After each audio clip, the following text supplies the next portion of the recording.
رحم اللہ من قرأ الفاتحہ.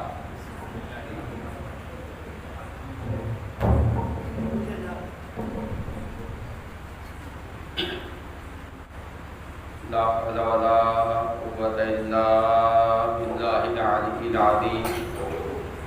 أعوذ بالله من الشيطان الرجيم. بسم الله الرحمن الرحيم. الحمد لله رب العالمين والعاقبة للمتقين. الصلاة والسلام على سيد الأنبياء والمرسلين سيدنا ومولانا أبي القاسم محمد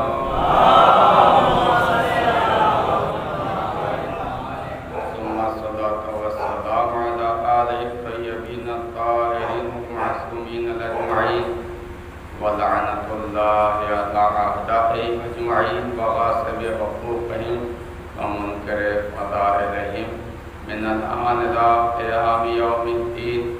أما بعد فقد قال حضرت امام زین العابدین علیہ الصلاۃ والسلام نحن أئمة المسلمين وحجج الله على العالمين وسعادة المؤمنين وقادة الغر المحجلين وموالي المؤمنين صلى الله عليه محمد وعلى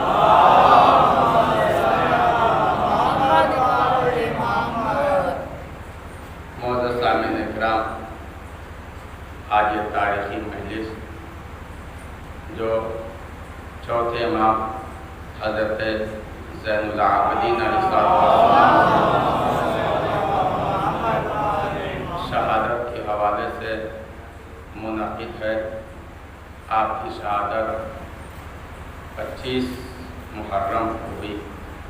اسی حوالے سے اپنے بیان برکت کے لیے ایک چھوٹا سا پیغام خود اس امام کا بیان کرنے کا شرف حاصل کیا.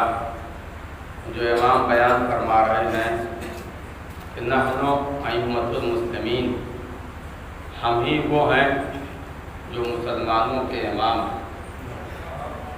اس کے بعد وحجج اللہ علی العالمین، اور ہم ہی وہ ہیں جو کائنات پر حجت خدا.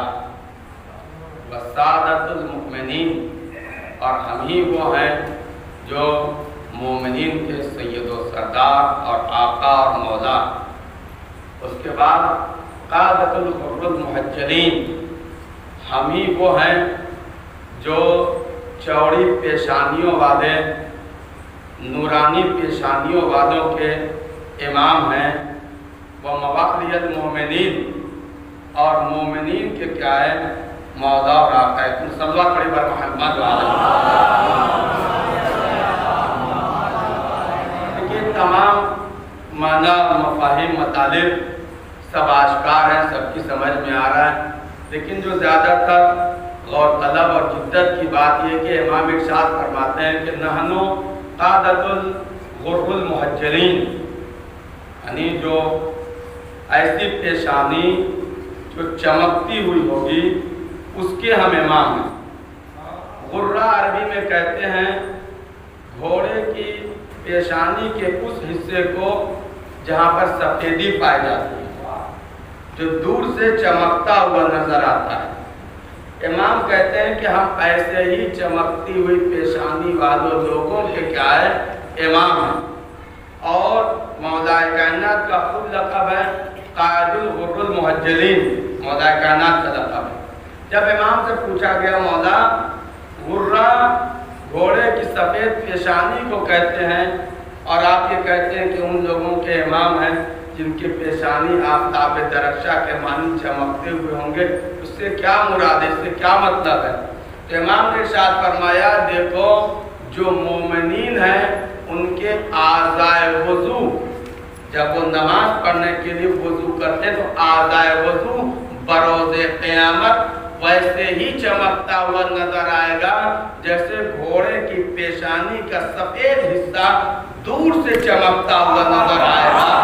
ویسے ہی جب یہ مومنین وضو کرتے ہیں تو بروز قیامت ان کے اعضائے وضو دور سے چمکتے ہوئے نظر آئیں گے. ان مومنین کے ہم مولا اور آقا ہیں. صلوات بر محمد.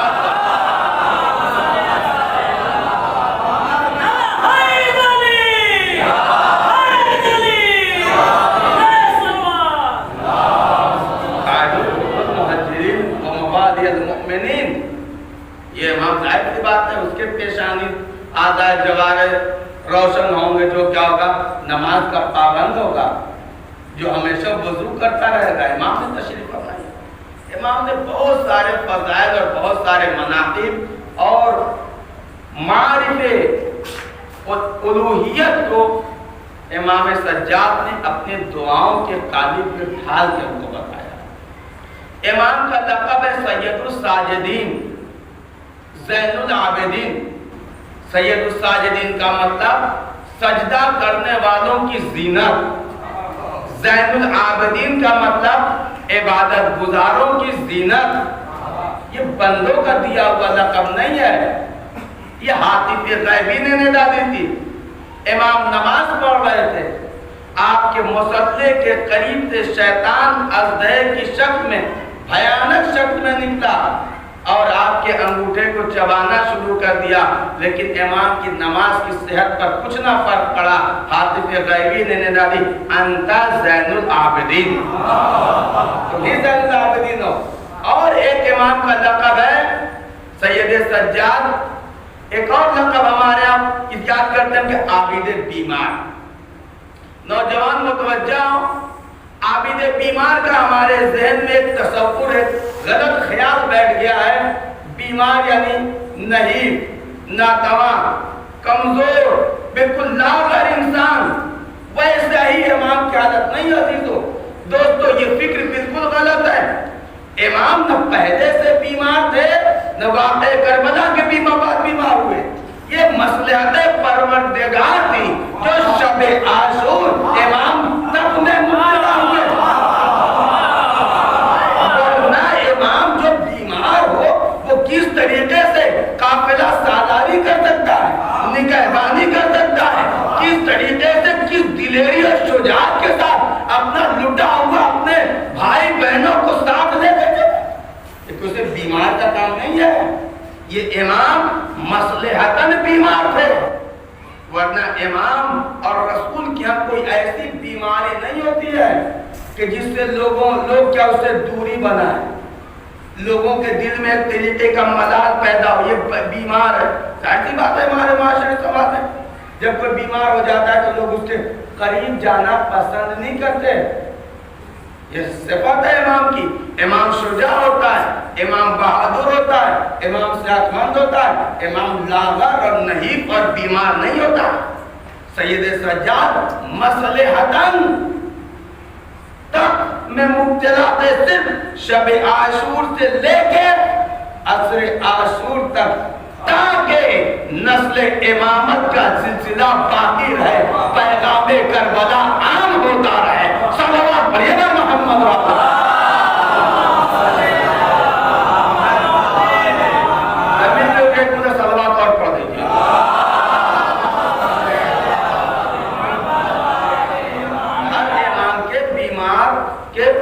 بیماری کے لیے کوئی نہ کوئی مصلحت ہے، کوئی نہ کوئی راز ہے۔ بعد میں ہونے والے واقعات اس راز کو فاش کر دیتے ہیں۔ پوری تاریخ اسلام میں 4 بیماریوں کا تذکرہ ملے گا۔ پیغمبر اسلام نے اپنے بدن میں ذوق محسوس کیا تو کسائی یمانی کا مطالبہ کیا، بیٹی کی چادر۔ حسنین بیمار ہوئے تو روزے کی نذر کی گئی۔ فاطمہ نے اپنے بدن میں ذوق محسوس کیا تو انا کا مطالبہ کیا۔ علی آشوب چشم میں گرفتار ہوئے تو علی کا علاج لعاب دہن سے کیا ہے۔ یہ بعد میں ہونے والے سارے واقعات نے مصلحت کو آشکار کر دیا، راز کو فاش کر دیا۔ اب توجہ فرمائیں، کیا فصاحت و بلاغت کا جملہ جو آپ حدیث کے سامنے پڑھتے تھے مجھے نہیں سنانا۔ پیغمبر نے کیا فرمایا؟ انی اجدو فی بدنی ضعفا، میں اپنے بدن میں ذوق محسوس کر رہا ہوں، اپنے بدن میں ذوق محسوس کر رہا ہوں، میری بیٹی اپنی کسائی یمانی مجھے اڑا دو۔ امام نے لفظ استعمال فرمایا بدنی کا۔ اس کے علاوہ امام ایک اور لفظ استعمال فرمایا، انا اجدو فی جسد، میں اپنے جسم میں، جسم کا استعمال نہیں فرمایا، بدن کا استعمال فرمایا۔ بڑا ظریف نقطہ ہے کہ پیغمبر کی دوربین نگاہیں دیکھ رہی تھی، اس لیے کہ بدن کا اطلاق انسان کے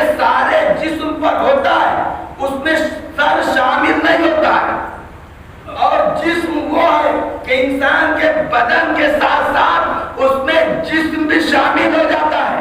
پیغمبر دنیا کو سمجھا رہے کہ دنیا والوں دیکھو بدن ذوق محسوس کر سکتا ہے, بدن میں کمزوری آ سکتی ہے, دماغ میں کبھی کمزوری نہیں آ سکتی. صلوات پڑھیے پر محمد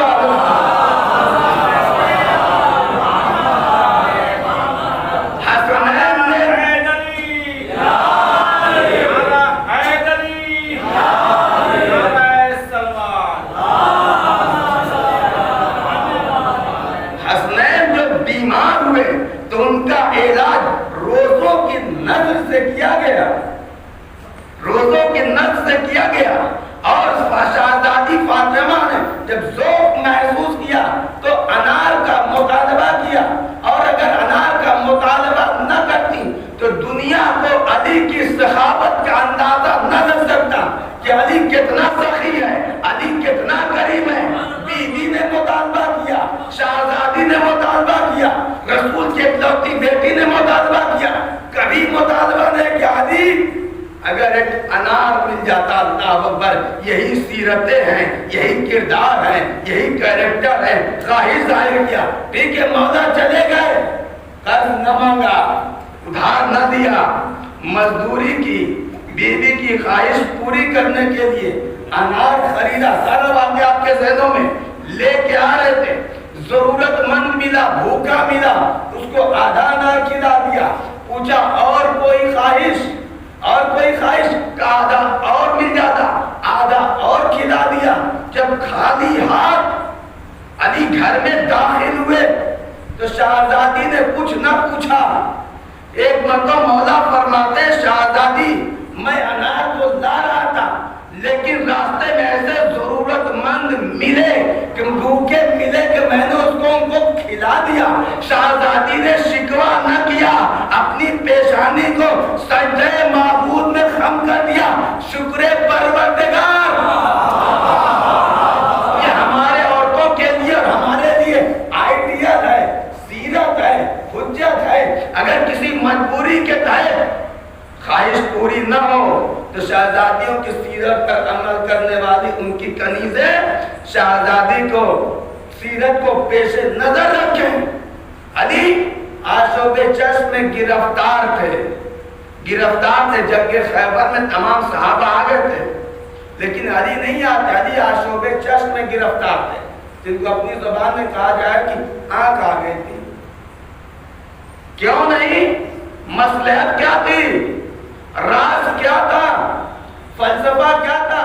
اگر علی آشوب چشم میں مبتلا نہ ہوتے تو علی بھی بزم پیغمبر میں آ جاتے, اور علی کا بھی شمار علم کے امیدواروں میں ہو جاتا.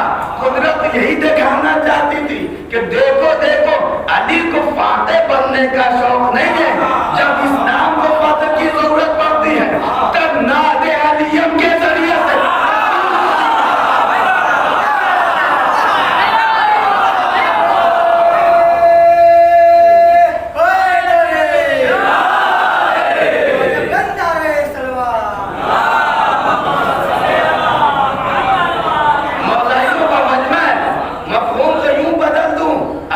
مصلحت کیا تھی, راز کیا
مولا نے کیا کیا کارنامے انجام دیے، کیا کیا شجاعت ترین اور واقع کربلا کو کیسے پہنچایا، کربلا کے سندیش کو میسج کو کیسے عام کیا۔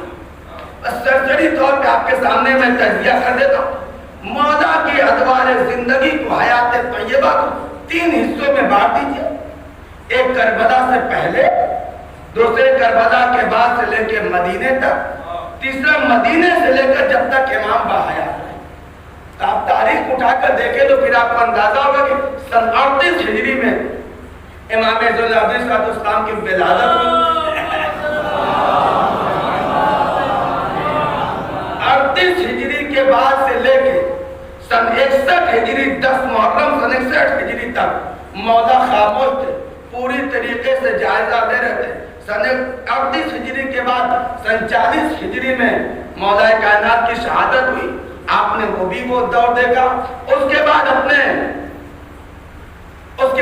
اپنے چچا جناب امام حسن صلی اللہ علیہ وسلم کی پوری تاریخ دیکھی کہ کیا کیا واقعہ پیش آیا، کس طریقے سے منبروں سے شب و شتم کیا جاتا، اہل بیت سے دشمنی کی جاتی تھی، اہل بیت سے بغض و عناد رکھا جاتا تھا۔ امیر شام سے امام حسن صلی اللہ علیہ وسلم نے صلح کیا، شرائط صلح کیا تھے۔ پوری طریقے سے امام غائرانہ مطالعہ کر رہے تھے۔ اس کے بعد سے جب سن 50 ہجری کے بعد جب امام حسین صلی اللہ علیہ وسلم کا دور آیا، تب بھی امام خاموش تھے۔ آپ کے امام کی کوئی سرگرمی نہیں ملے گی، کوئی انقلاب نہیں ملے گا، اس لیے کہ امام زندہ تھے۔ امام حسین صلی اللہ علیہ وسلم پوری طریقے سے دیکھتے رہے کس طریقے سے امیر شام ہلاک ہوا، یزید برسر اقتدار آیا، مطالبہ بیعت ہوا، امام نے انکار بیعت کیا، مدینہ چھوڑے، مکہ آئے، حج کے احرام کو عمرے میں بدلا، پھر وہاں سے مدینے سے مکہ سے کوچ کر کے کربلا کی سرزمین تک آگے، پوری سن 61 ہجری تک 10 محرم سن 61 ہجری تک مولا سجاد کی کوئی سرگرمی نہیں، کوئی انقلاب نہیں، کوئی جوش نہیں، کوئی ذاتی اعتبار سے آپ کا کوئی سیاسی کارنامہ نہیں تھا۔ اب سن 61 ہجری 10 محرم سن 61 ہجری کے بعد، شام غریبہ کے بعد جب بار امامت، ظاہری بار امامت امام کے دوش مبارک پر آیا تو بڑی ذمہ داری ہو گئی، کربلا کے پیغام کو بھی عام کرنا ہے، مصائب کربلا بھی پڑھنے ہیں، بہنوں کی حفاظت بھی کرنا ہے، بچیوں پورے قافلے کی رکھوالی کرنا ہے۔ اور اس طریقے سے جیسے جیسے جہاں جہاں موقع ملا سید سجاد واقع کربلا کو سناتے رہے، کربلا کا پیغام بتاتے رہے، ظالم کے چہرے سے نقاب کشائی کرتے رہے۔ واقع کربلا کے بعد پوری تاریخ میں 2 ہی کردار ہیں، ایک سید سجاد کے اور ایک بی بی زینب سلام اللہ علیہ۔ جہاں جہاں جیسے جیسے جب موقع ملا واقع کربلا کو عام کیا، اس لیے کہ اس وقت یزید ملعون کی پوری سازش تھی، پوری سیاست تھی کہ امام کو یہ کہہ دیا جائے کہ یہ اس وقت ایک خارجی نے خروج کیا تھا، ایک باغی نے بغاوت کیا تھا، یہ چاہ رہا تھا کہ مسلمانوں میں خونریزی ہو جائے۔ یزید نے اسلام کے باغی کو قتل کر کے مسلمانوں کو فساد و خونریزی ہونے سے بچا دیا۔ اس طریقے سے باطل کی پروپیگنڈے چل رہے تھے، مشینریاں کام کر رہی تھی، واقع کربلا کو محو کیا جا رہا تھا، کربلا کے پیغام کو مٹایا جا رہا تھا۔ اللہ اکبر، کیا کیا قربانی دی اس سید سجاد نے۔ ہاتھوں میں ہتھکڑیاں ہیں، پاؤں میں بیڑیاں ہیں، لیکن جب بھی موقع ملا ایسے ظالم کی نقاب کشائی کی کہ دنیا انگشت بدندہ رہ گئی۔ شجاع تھے، بہادر تھے۔ یزید نے یہ سوچ رکھا تھا ان کے ہاتھوں میں ہتھکڑیاں پہنا دوں، یہ ظالم کے چہرے سے نقاب کشائی کرتے چلے جائیں گے۔ اے دنیا والو، تم یہ سوچ رہے، تم نے کبھی یہ نہ سوچا کہ اس کی رگوں میں ہاشمی لہو دوڑا ہے۔ جیسے ہی سید سجاد اس جکڑے ہوئی حالت میں ابن زیاد کے دربار میں پہنچے. ابن زیاد کہتا ہے کہ من انت، تم کون ہو؟ بڑے افتخار کے ساتھ اور متانت کے ساتھ امام آواز دیتے ہیں انا علی ابن الحسین، میں حسین کا بیٹا علی ہوں. ابن زیاد کہتا ہے کہ علی کو تو اللہ نے مار ڈالا. آنکھوں میں آنکھیں ڈال کے مولا فرماتے ہیں اے ابن زیاد، اللہ نے نہیں مار ڈالا، اللہ کا کام ہے روح کا قبض کرنا، لوگوں نے مار ڈالا. کہا کہ علی کو تو کربلا میں شہید کر دیا گیا. کہا کہ ہاں تو سچ کہہ رہا ہے ابن زیاد، میرے اور بھائی تھے جن کا نام علی تھا، علی اکبر، علی اصغر، دشمنوں نے ان کو شہید کر دیا. اے ابن زیاد دیکھ، یہاں تک میرے بابا کو میرے دادا کا نام علی اتنا پسند تھا کہ انہوں نے اپنے ہر بیٹے کا نام علی رکھا تھا. ایک تو ہے، اگر تجھے ابن زیاد کہا جاتا ہے تو تجھے شرمندگی محسوس.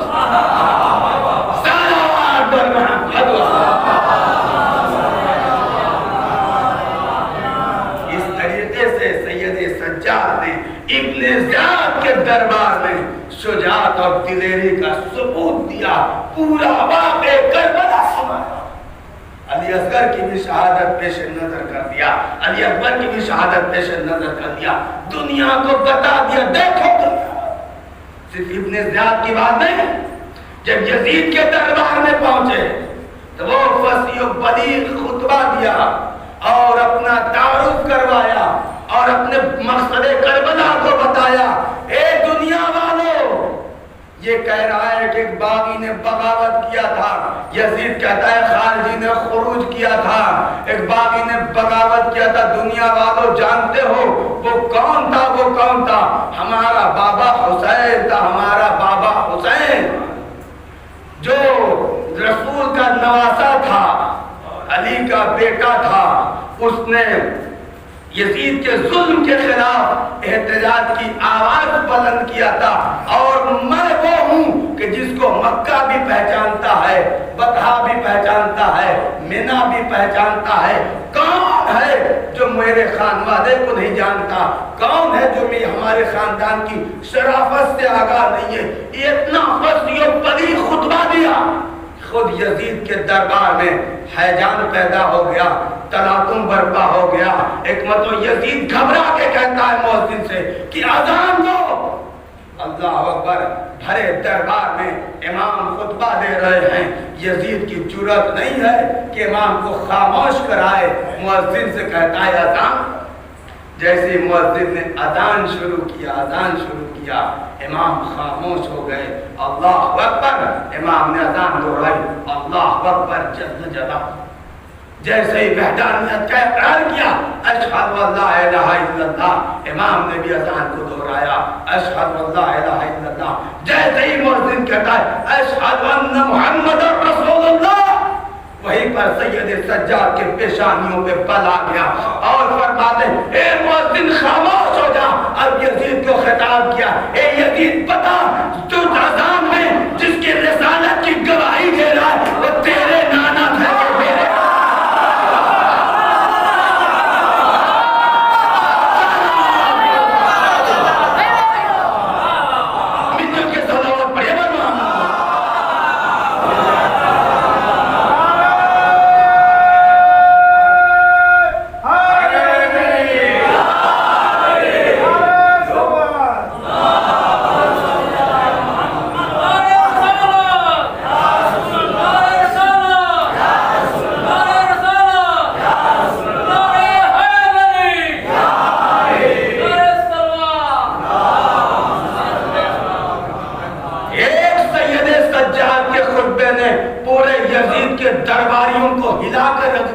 آپس میں چیمے گوئیاں ہونے لگی. قریب تھا کہ تلواریں نیام سے نکل آتی. یزید مجبور ہو کر رہائی کا پیغام سنانے لگا. ایک خطبہ تھا سید سجاد کا، پوری ظالم کے چہرے سے نقاب کشائی کر دی اور کربلا کے سچائی کو دنیا کے سامنے پیش کیا. یہ آخری خطبہ تھا جو سید سجاد نے یزید کے دربار میں دیا تھا، جو سبب بنا کہ اس طریقے سے وہ عراقی اور شامی جوش میں آ گئے اور حسین کو پہچاننا شروع کر دیا۔ اے یزید، تو نے یہ کہا تھا کہ باغی نے بغاوت کیا ہے، ایک خارجی نے خروج کیا ہے، تو نے ناموس اہل بیت کو مقید کر رکھا ہے، تو نے حسین نواز رسول کو تو نے قتل کر دیا، ان کے بیٹے کو قیدی بنا کے رکھا ہے۔ یہی سبب تھے اتنے پرجوش تقریر، اتنی شجاعت و بہادری امام سجاد نے نحیف نہیں تھے، ناتواں نہیں تھے، صرف عابد بیمار کا ذہنوں میں تصور نہ بتائیں گا۔ یہ دوسرا دور جو امام کا پرجوش اور انقلابی تقریریں تھی، لیکن جب امام مدینے آ گئے تو کوئی شورش نہیں، کوئی انقلاب نہیں، کوئی سرگرمی نہیں۔ کیوں؟ اس وقت امام مذہب تشیع کی بنیادوں کو مضبوط کر رہے تھے، امامت کی نظریں دیکھ رہی تھی۔ کبھی مسلمان ہراساں ہیں، خوف زدہ ہیں، ان ظالموں کے ظلم کی ان کی دہشت ان کے دلوں پر بیٹھی ہوئی ہے، اور اس طریقے سے مسلمان ہراساں اور خوف زدہ تھے۔ کسی واقعہ کربلا کے بعد واقعہ حرہ بھی ہوا مدینے میں، خانہ کعبہ کی تاراجی بھی ہوئی، خانہ کعبہ میں آگ لگا دیا گیا، تمام تر تاریخیں آپ کے پیش نظر ہے۔ امام نے اس حالت میں کوئی سرگرمی، یہ امام کے دوربینی اور دوراندیشی کو سلام کریے کہ جس وقت امامت کے پاؤں کو، اس امت کے پاؤں کو مضبوط کرنا تھا، اس وقت امام نے کوئی انقلابی، کوئی تقریر نہیں، کوئی قیام نہیں، خاموشی کے ساتھ راستہ بدل دیا، اپنے علوم معارف الہی کو ڈھالنے کے لیے رسالت الحقوق کے قالب میں ڈھال دیا، دنیا کے سامنے صحیفہ سجادیہ کی شکل میں علوم دے کر چلے گئے۔ صلوات بر محمد۔ اگر امام اس وقت اس طریقے سے دشمن کی سازشوں کو پامال نہ کرتے، علوم الہیہ رسالت الحقوق کے قالب میں نہ ڈھالتے، صحیفہ سجادیہ کی شکل میں دعاؤں کا مجموعہ ہم تک نہ پہنچاتے، تو آج مذہب تشیع جتنا مضبوط ہے کبھی مضبوط نہ ہو۔ عزیزو، امام کے سید سجاد کے کبھی فرصت ہو تو پڑھیے گا، صحیفہ سجادیہ دعاؤں کی کتاب ہے، دعاؤں کا مجموعہ ہے۔ اس وقت دنیا نے اس کتاب کا نام دیا ہے زبور آل محمد۔ زبور آل محمد کیا نسبت کو پہچانے، زبور کی کیا خصوصیت تھی؟ زبور حضرت داؤد پیغمبر پر نازل ہوا تھا۔ جب حضرت داؤد پیغمبر زبور کی تلاوت کرتے تھے تو جنگلی جانور آ کے آپ کو گھیر لیتے تھے، آپ کے ارد گرد بیٹھ جاتے تھے، زبور کی تلاوت سنتے تھے، آپ کے لہجے کو سنتے تھے۔ اسی صحیفہ سجادیہ کا لقب ہے زبور آل محمد۔ جب زبور آل محمد کی تلاوت کی جائے گی تو دنیا کے سارے انسان گھٹنے ٹیک لیں گے۔ صلوات پر محمد۔ ایک بار صلوات پر محمد۔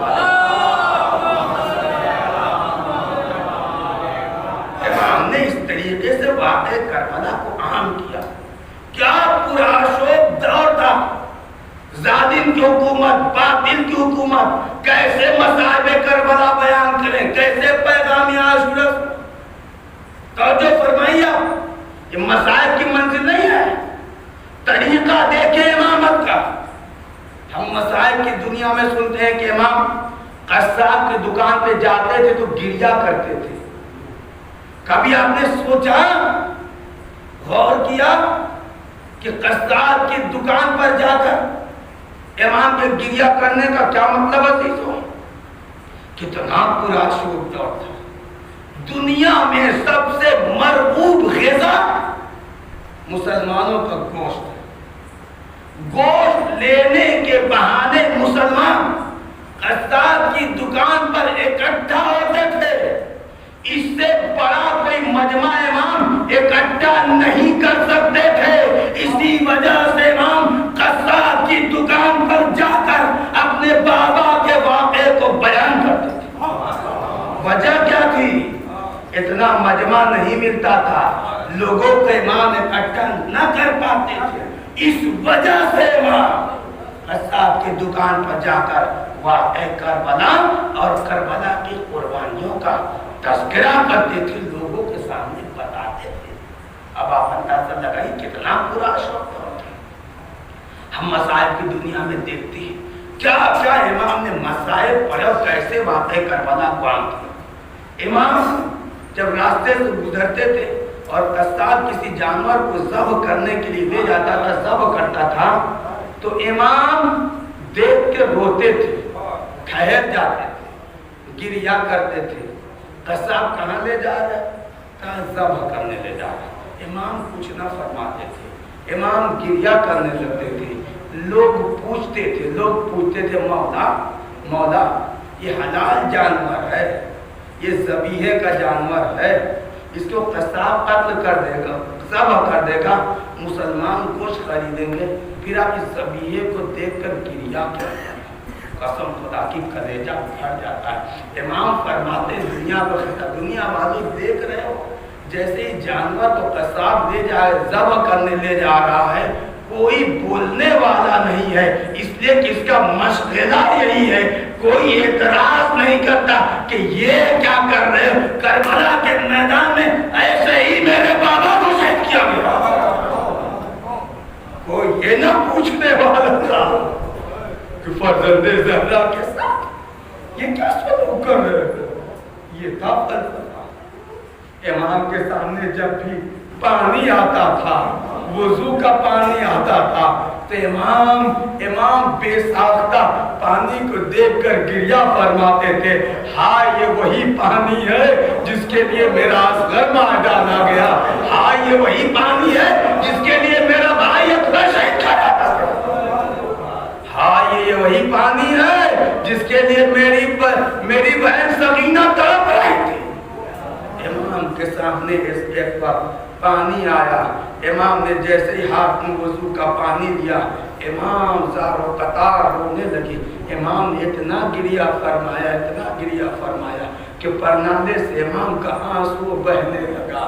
منہار ادھر سے گزرے, منہار کے لباس پر چھینٹ پڑی. بات کیا, کنیز گھر سے نکلی, پوچھا بتاؤ یہ پانی پاک ہے, یہ کیسا پانی پرنالے سے بہ رہا ہے. منہار سے فرمایا کنیز تم کو نہیں معلوم, اس وقت ہمارا امام وضو کے لیے پانی لے کے بیٹھا ہے اور اپنے بابا کے واقعے کو یاد کر کے رو رہا ہے. ہاں عزیزو بس پرسہ دے دو اس امام کو.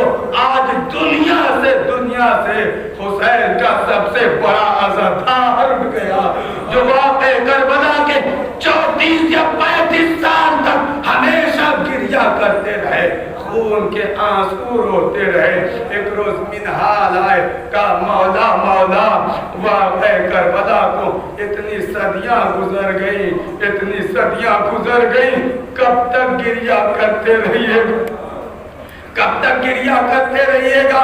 امام نے فرمایا منہال تم نے انصاف نہ کیا. یعقوب کا ایک یوسف بکھر گیا تھا, اتنا گریا کیا کہ آنکھیں پتھر آ گئی تھی. ہائے ایک دو پیر میں 18 یوسف گزر گئے. یوسف شہید کر دیے گئے, قتل کر دیے گئے. تو ہم سے پوچھتا ہے مولا کب تک گریا کرے گا. منہال کہتا کہ مولا شہادت تو آپ کی میراث ہے, مولا آپ کیوں گریا فرما رہے. کہے منہال تو نے سچ کہا, شہادت تو ہماری میراث ہے. کیا یہ بھی بتا کیا یہ بھی میراث ہے کہ ہماری ماں بہنیں بے مکنوں ننگے سر پھرائی جائے. اے منہال جن کے کھلے سروں کو کبھی سورج بھی نہ دیکھا تھا, اور نبی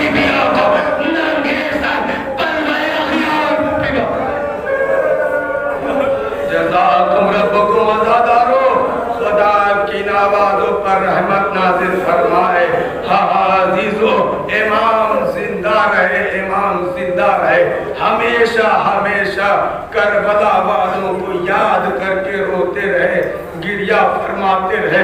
عجیب مصیبت تھی۔ سید سجاد کا سوال کرنے والے نے سوال کیا، مولا سب سے زیادہ مصیبت کہاں پڑی؟ سب سے زیادہ آپ کے اوپر مصیبت کہاں پڑی؟ آپ اندازہ لگائے سوگوارو، امام نے کربلا کو نہیں یاد کیا، امام اکبر کی شہادت بھول گئے، اصغر کی شہادت بھول گئے، بابا کی شہادت کو فراموش کر دیا۔ حکمت امام نے چیخ کر 3 مرتبہ فرمایا، الشام الشام الشام۔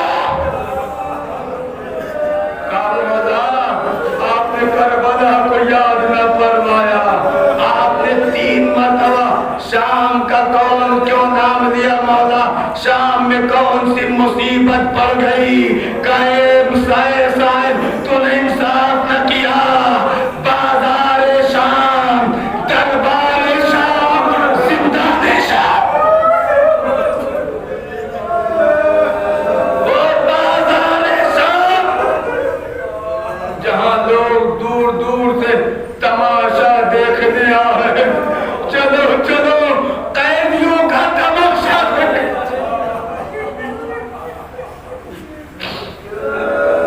عزیز آپ سنیں گے، امام فرماتے ارے میں اس شام بازار شام کی مصیبتوں کو کیسے فراموش کر سکتا؟ جب تماشائی آئے تھے تو اپنے ساتھ چھوٹے چھوٹے بچوں کو لے کے آئے تھے، اپنے بچوں کا صدقہ کھجورے اٹھانے کے بعد ہم پر نچھاور کرتے تھے، لو قیدیوں کا۔ ارے ہم اس مصیبت کو کیسے فراموش کر سکتے ہیں؟ میری پھوپھی اماں فرماتی تھی، اے تماشائیو ہم پر صدقے کی کھجورے نہ پھینکو، ہم ناموس رسول ہیں، ہم پر صدقہ ہے۔ اس مصیبت کو کیسے فراموش کر سکتے ہیں؟ وہ دربار شام 700 کرسی نشی تھی اور علی کی بیٹی دربار میں کھڑی تھی، ایک رسن تھا 12۔ میں کیسے شام کے دربار، شام کے مسائل فراموش کر سکتا ہوں؟ اے صاحب وہ زندان شام جہاں رات کی اوس پڑتی تھی، دن کا دھوپ پڑتا تھا، وہ زندان شام جہاں اتنا خمدان اور پانی آتا تھا کہ میری پھوپھی اماں بیٹھ کر نماز شام،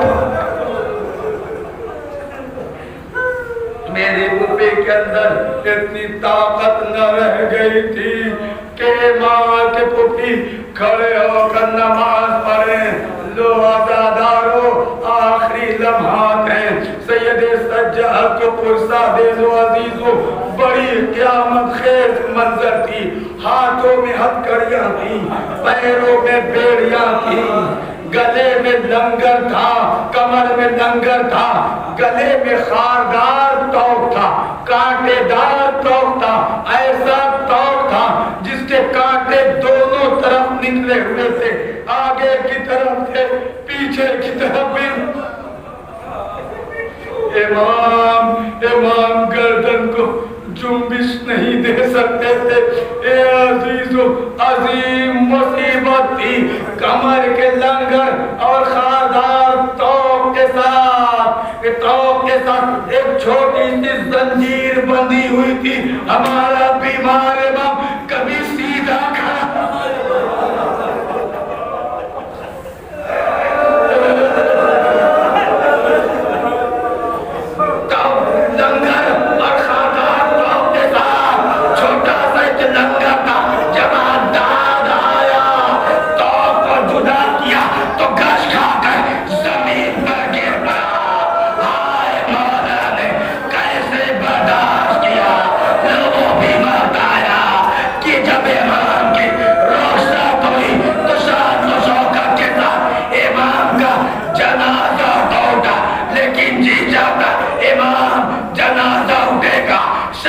تابوت اٹھے گا،